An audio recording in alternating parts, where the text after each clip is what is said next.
Hi guys, samahan nyo ako. Gagawa tayo ngayon ng twisted donut or shakoy sa aming dialect.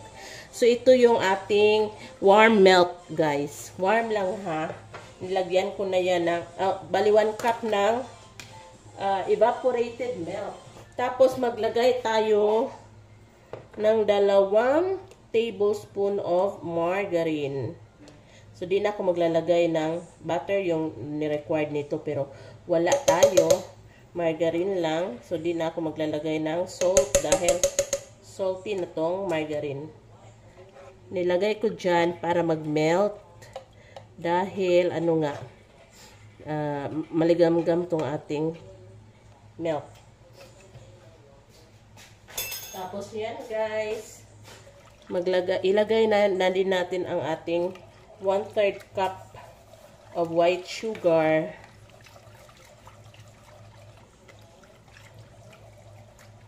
Tapos, palamigin natin konti.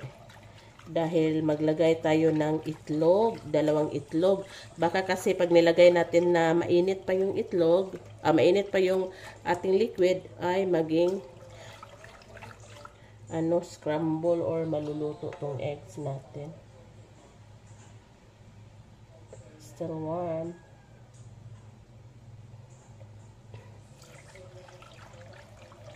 Lamigin natin kaunti.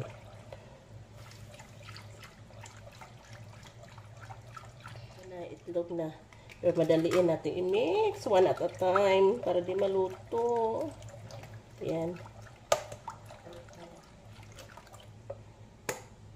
Tapos itong pangalawa.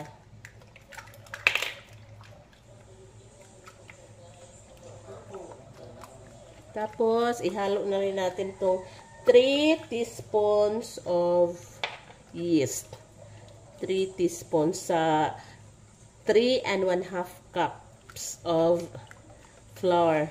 Yung ginamit ko, pwede naman all-purpose, pero yung ginamit ko is bread flour. So, natin yan, alsahin yung ating yeast. Balikan natin pag umalsa na. Tingnan nyo guys. Hinayin na, kaya nag-vlog si mama na. So, yan. Yung tubo na siya. Dako. So, balhin taare.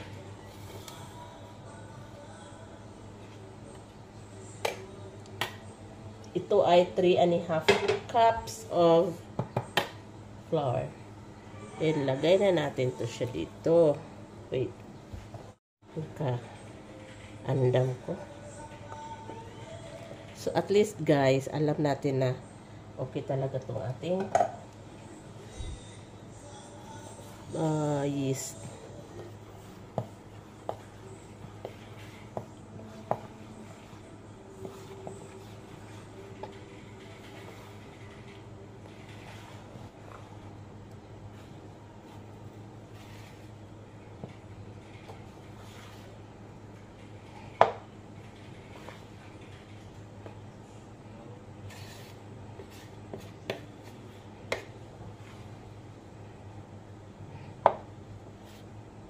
After nito, papatubuin na natin to guys ng 1 hour.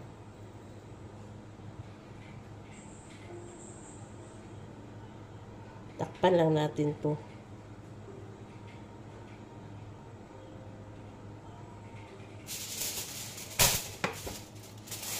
Ayan.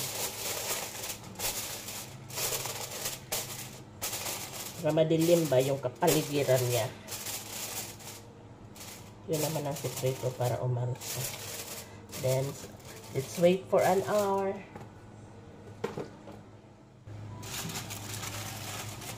Yan, umalsa na siya.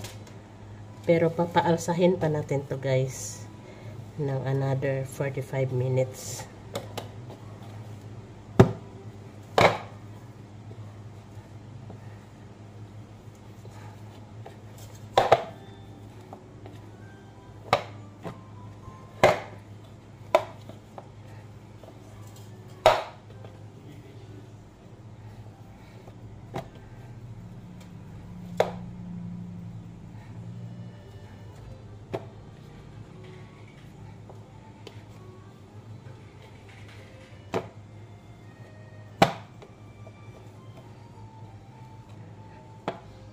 Deflated na yan.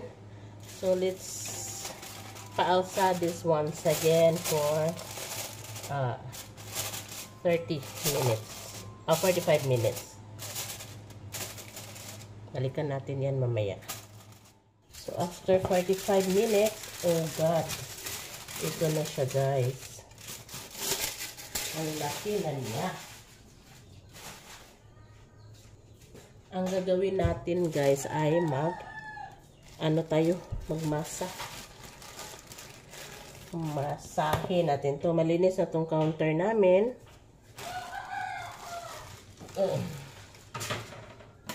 I-dust natin ang flour tong ating paglalagyan para hindi dumikit yung ating minasa.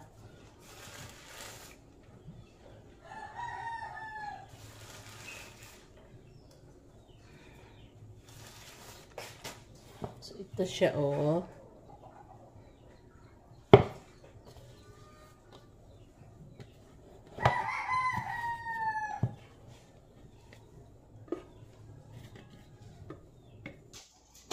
I-divide natin yung dough natin into 4. Then yung bawat isa, i-cut natin into 4 pieces para makakaroon tayo ng 16 na donuts or shakoy.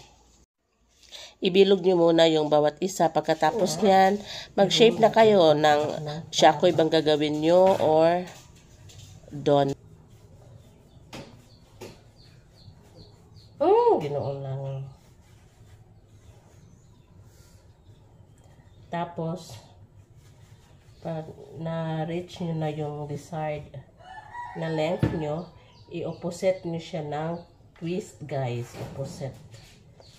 Twist nyo ng opposite.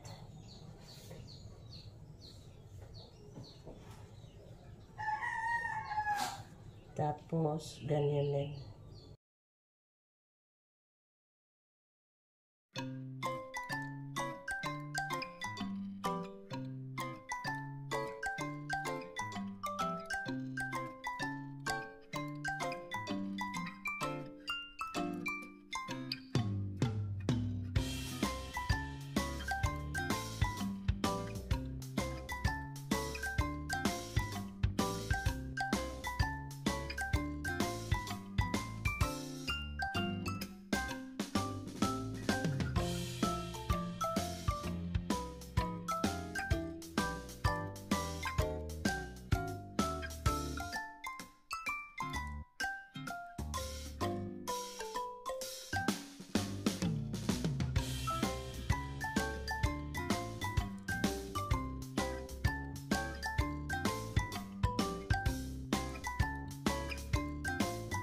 Yung ating nagawa, guys.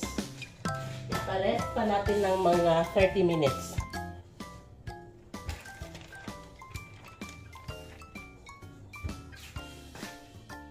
Guys, halfway sa pagpapaalsa, kailangan natin i-roll over to very gently. Diba, umalsa na siya. Kasi nagpa-flat tong kanyang likuran pag di natin i-roll over para mapantay yung pag-alsa at saka di siya sabi tawag na mag-flat lagi. So, ganyan. Marapit na tong nating i-prito pag nag-shiny na yan. Yun ang timailhan or hint. Tapos ito naman i-roll over din natin to.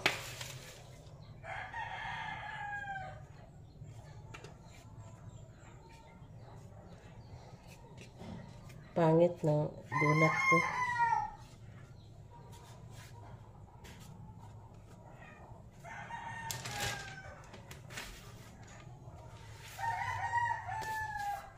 Hit na ako ng oil.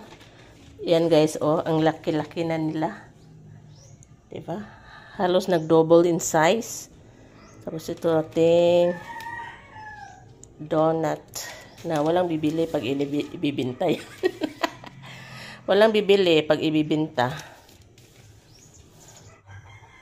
Very gently lang guys yung pagkuha para di ma-deform. Init pa ba yan? Init na yan. Very gently. Very gently.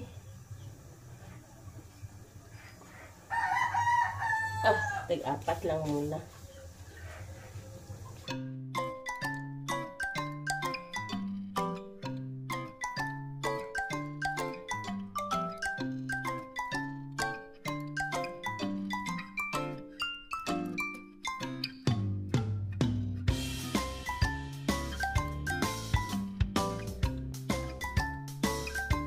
Lagay natin dyan.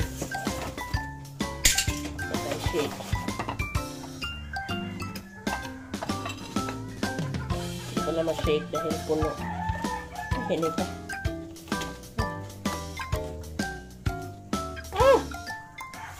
Hindi makahintay si Marlene.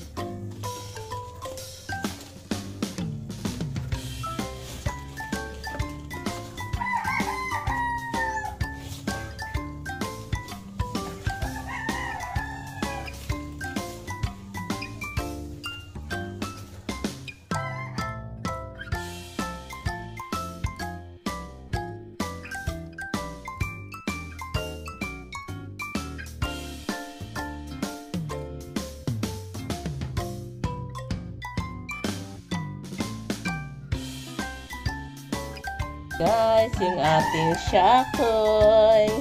Ang ganda. Ang gwapa.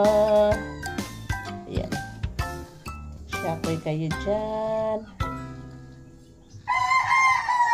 So, ayan siya guys. Ang daming magawa. 16 pieces of huge donut and shakoy. Sa 3.5 cups of flour. Kain!